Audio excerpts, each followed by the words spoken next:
이번에 추동훈 기자와 이야기 나눠보겠습니다. 기자님 안녕하세요. 네, 안녕하세요. 네, 오늘 그림 하나 먼저 보고 시작을 해볼까 합니다. 오늘은 두 인물에 대한 이야기인데요. 그림 화면에 보이시죠? 어떤 인물인지 좀 감이 오시죠? 네, 저는 잘 알고 있을 것 같습니다. 네, 그래서 오늘 이 이야기를 한번 해볼까 합니다. 기사 확인해 보도록 하겠습니다. 마케도치의 기사였는데요. 제목을 이렇게 뽑았더라고요. Ron DeSantis will launch presidential bid with Musk. 그러니까 트럼프 라이벌인 디센티스와 일론 머스크의 이야기가 펼쳐집니다. 어떤 인물이 있었는지는 킥박스 통해서 보도록 하겠습니다. 우선 디센티스 누구인가 한번 조사를 해봤습니다. 1978년생입니다. 올해 44살인데요. 디센티스는 오랫동안 공직사회에 몸을 담아왔고요. 하버드대 로스쿨 재학 중에 미 해군 장교로 임관을 했습니다. 디센티스가 플로리다 주지사 선거에 나왔을 때는 사실 거의 무명에 가까웠기 때문에 공화당 후보로 지명될 가능성이 크지는 않았는데요. 그러던 중에 그는 도널드 트럼프 전 대통령의 지지를 받아서 사람들의 눈에 띄게 됩니다. 하지만 이제는 또 라이벌이 된 상황이고요. 여기에다가 이분은 자신의 의지가 있으면 밀어붙이는 독불 장군으로도 유명합니다. 그가 대선 후보로 급부상한 만큼 이 명성을 얻게 되었던 계기가 있었는데요. 아무래도 코로나19 대응책이 컸습니다. 코로나19 때 학교 수업을 재개하는가 하면 마스크 의무화 그리고 여기에다가 백신 접종 반대처럼 연방정부의 조치와는 다소 다른 행보를 한 모습들이 눈에 띄면서 주목이 됐다고 합니다. 키포인트 보겠습니다. 네, 이제 이 인물에 대해서 배경 지식이 좀 생겼으니까 이번에 어떤 이슈로 보도가 됐는지 보도록 하겠습니다. 먼저 첫 번째 키포인트로는 플로리다 주지사가 일론 머스크와의 토론에서 대선 출마를 발표할 예정이라고 디산티스 정치팀의 대변인이 밝혔습니다. 머스크는 런던에서 열리는 월스트리트 저널의 CEO 카운 서밋에서 연설을 하게 됐습니다. 그러면서 플로리다 주지사가 트위터에서 상당한 발표를 앞으로 하게 될 것이다라고 언지를 했는데 행사가 각본에 따라서 진행되지 않을 것이다라는 말을 덧붙입니다. 거의 1년 전쯤이었죠. 머스크는 지난 대선에서 민주당의 유력한 대선 후보였던 앤드류 양을 지지했던 기억이 납니다. 그런데 이번에는 디산티스가 승리할 가능성이 더 높다라고 힘을 실어준 셈인데요. 기자님 보면은 단순히 디센티스 너 너무 훌륭해 하면서 지지의 선언을 했을 것 같지는 않고 머스크도 좀 계획이 있을 것 같은데 어떤 의미를 내포하고 있을까요? 네, 머스크의 광폭 행보가 이번엔 정치권까지 미치고 있다. 투자자 입장에서는 굉장히 좀 조심스럽게 접근해야 될 이슈일 것 같습니다. 일론 머스크도 이런 행사가 있다. 트위터가 이런 행사를 주관한다는 것이지 본인이 디센티스 주지사를 반드시 지지한다. 이런 식의 입장은 밝히지 않았습니다. 만약에 입장을 밝힐 경우 향후 사업에 미칠 영향이 너무 크다. 그런 이유 때문이라고 보시면 될 것 같은데요. 어쨌든 일론 머스크가 움직이고 있다는 거 정치권에서도 굉장히 예의주시하고 있는 상황이다라고 보시면 될 것 같습니다. 금방 말씀을 잘 해주셨지만 이 디센티스 주지사 같은 경우에는 플로리다주의 주지사입니다. 자, 플로리다주는 지금 전 대통령이죠. 트럼프 대통령이 머물고 있는 이 리조트가 있는데도 바로 이 플로리다고요. 여기에서 최근에 경제적으로 보면은 올란도에 있는 이 디즈니 월드를 놓고 이 디센티스 주지사와의 갈등이 표출되면서 뉴스가 많이 보도됐고 이로 인해서 디센티스 주지사가 다시 한번 주목을 받기도 했습니다. 자, 이번에는 트위터를 통해서 이 디센티스 주지사가 차기 대선, 즉 내년에 치러질 미국 대통령 선거에 출마를 하겠다. 그 선거를 위한 공화당 내 경선에 출마하겠다라는 입장을 공식화했습니다. 이 행사가 바로 이 트위터의 프로그램이죠. 트위터의 음성대화 플랫폼 트위터 스페이스를 통해서 한다라는 거고요. 이 행사에 일론 머스크가 온라인으로 직접 참석해서 이 행사를 같이 지켜보겠다라는 뉴스가 나온 것입니다. 과연 이러한 일론 머스크의 행보가 어떤 식으로 이루어질지 정치권에서의 영향력 얼마나 확대될지 좀 지켜봐야 될 것 같은데요. 자, 두 거물은 지난해 21년에 만났다고 합니다. 21년에 처음 만나서 인연을 맺었고요. 이번 행사 공화당 대통령 선거 경선에 출마하는 행사까지 같이 동행을 하면서 둘의 밀월 관계가 강화되는 게 아닌가라는 뉴스가 정치권과 경제권 두 군데에서 같이 주목하고 있는 상황입니다.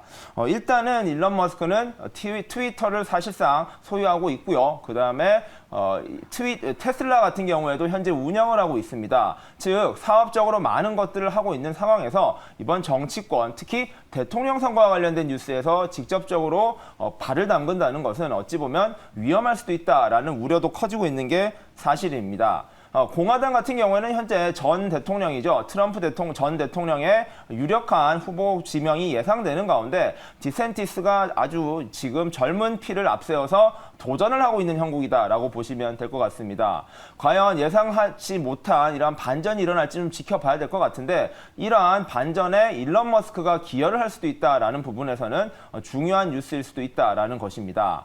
물론 일론 머스크가 지원을 한다 해도 이 디센티스가 트럼프 전 대통령을 이기는 게 쉽지는 않을 것이다. 실제 여론조사에서도 트럼프 전 대통령이 훨씬 앞서 있고요. 그런 상황에서 어떤 반전을 마련할지는 좀 지켜봐야 될 것 같습니다. 다만 이러한 상황에서 일론 머스크가 미칠 영향 계속해서 좀 지켜봐야 될 것 같고요. 이와 더불어서 월저널의 런던 행사에서 여러 가지 이야기를 추가로 했습니다. 일론 머스크는 이번에 추가적으로 기가 팩토리죠. 테슬라의 생산 공장을 짓는 것도 검토하고 있다. 연말 안에 추가 발표를 하겠다라는 이야기도 했었는데요. 현재 아시아에는 중국 공장이 있습니다. 신규 공장의 조건으로 일론 머스크는 무엇보다도 리스크를 분산할 수 있는, 위험을 분산할 수 있는 공장을 짓는 것이 최우선 과제다라고 밝혔습니다. 지난 코로나 사태 때 상하이 공장이 폐쇄를 하면서 생산에 큰 피차지를 빚은 만큼 이러한 리스크를 분산할 수 있는 나라로 가겠다라는 것인데요. 지금 후보로는 인도가 가장 먼저 언급이 되고 있고 인도네시아 그리고 한국까지 세 국가가 언급이 되고 있습니다. 과연 연말에 발표될 추가 기가 팩토리에 한국이 포함될 수 있을지도 국내 투자자 입장에서는 굉장히 관심이 갈 뉴스가 될 것 같고요. 자, 일론 머스크의 여러 가지 광폭 행보 어디까지 확장될 것인지는 지금부터 계속해서 봐야 될 것 같습니다. 네, 그리고 어떻게 확장되는지는 저희가 계속해서 이 시간에 업데이트해 드리겠습니다. 저희 첫 번째 이슈 다뤄드렸고요. 두 번째 이슈로 넘어가기 전에 그림 하나 먼저 보도록 하겠습니다. 네, 이번에 할 기사의 내용입니다. 어느 나라의 국기로 보이십니까? 유럽에 있는 한 국가죠. 네, 바로 영국입니다. 그래서 관련해서 영국의 물가지표가 나왔는데요. 기사 보도록 하겠습니다. 월스트리트 저널의 기사에서는 Now Europe faces a food shock. 이번에는 유럽이 faces a food shock. 음식 충격을 맞이하다라는 헤드라인인데요. 본문에서는 tighten their belts. 소비자들의 허리를 쫙 졸라매도록 강요하고 있다라는 단어가 써 있었습니다. 과연 어떤 내용들이 있었는지 kit박스 보이시죠? 4월의 물가 상승률, 즉 CPI가 전년 동월 대비해서 8.7% 상승을 했습니다. 3월에 돌이켜 보니까 10% 정도였는데 보다 1.4%포인트 하락한 수치였고요. 중고차 담배 가격이 오르긴 했는데 지난해와는 다른 점이 에너지 가격이 크게 상승하지 않아서 물가 상승률이 눈에 띄게 하락을 한 겁니다. 기자님, 3개월 전까지만 해도 최저 수준이었는데 시장의 예상을 상회했다는 점에서 영란은행의 추가 긴축이 불가피할 것이다라는 평가가 나오고 있는 것 같습니다. 네, 일단은 핵심 문제는 바로 에너지와 식품입니다. 이 근원 소비자 물가라는 것을 산정할 때도 이 두 가지 요소가 인플레이션에 미치는 영향이 너무 크다 보니까 이걸 제외하고 산정을 할 만큼 에너지와 식품 물가는 인플레이션 지수를 측정할 때 굉장히 중요한 요소다라고 보시면 될 것 같은데요. 어느 정도 에너지 부분은 잡혔다라는 것이 전 세계의 공통적인 의견입니다. 최근에 있었던 G7 정상회담에서도 러시아산 에너지를 더 이상은 공급받지 않아도 된다. 그럴 정도로 유럽 자체적으로 에너지 문제는 해결을 할 수 있을 정도로 이제 자생력을 갖췄다라고 자신감을 보였었는데요. 이렇게 에너지 문제가 어느 정도 잡혀가는 와중에 문제가 바로 식품에서 계속해서 터지고 있습니다. 자, 인플레이션 지수가 종합적으로는 줄어들고 있고 안정화되고 있는 상황에서 특히 유럽에서 이러한 식품 물가가 계속해서 부담이 되고 있다라는 것 문제로 지적되고 있습니다. 한국 같은 경우에도 최근에 외식 물가라든지 치킨 물가 여러 가지 식품 물가들이 오르면서 부담이 늘어나고 있다라는 뉴스는 많이 많이 나왔었는데요. 유럽 역시 이러한 공포에서 벗어나지 못하고 있는 모습입니다. 자, 보시면요.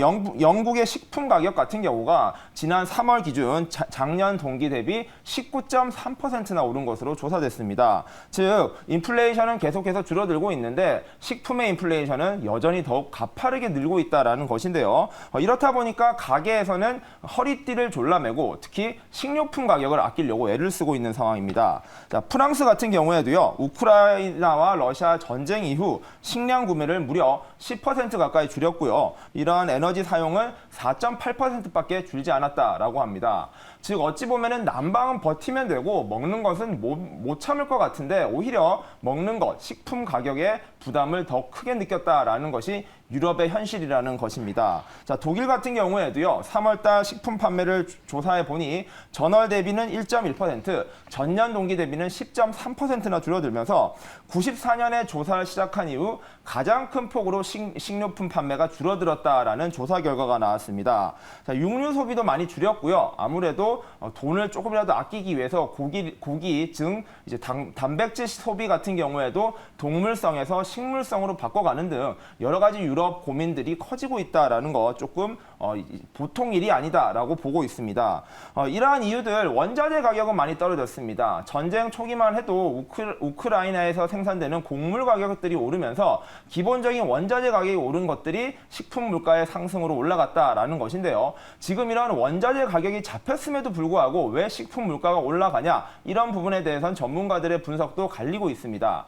가장 큰 이유는 이 원자재 가격, 기본적인 생산 가격은 떨어졌지만 유통 가격 등 여러 가지 인플레이션의 영향을 받는 요소들에 올라갔다라는 것인데요. 이 말인즉슨 이러한 부분은 오히려 잡기가 더욱 어려운 요소가 되고 있다라는 것입니다.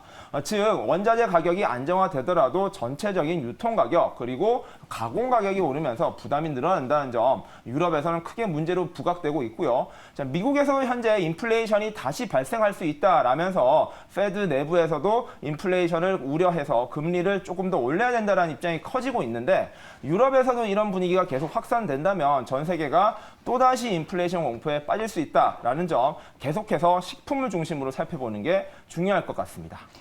네, 오늘도 세 가지 이슈 다뤄드렸습니다. 첫 번째로는 의사록 그리고 부채한도 협상의 진전 상황에 대해서 설명을 해드렸고요. 두 번째로는 트위터의 정치 행보까지 말씀드린 후에 세 번째로 물가 이야기까지 나눠드렸습니다. 오늘의 핵심은 그래도 엔비디아의 급등이 되지 않을까라는 생각이 듭니다. 오늘장 성공적인 투자하시길 바라겠습니다. 지금까지 시청해주신 여러분 고맙습니다.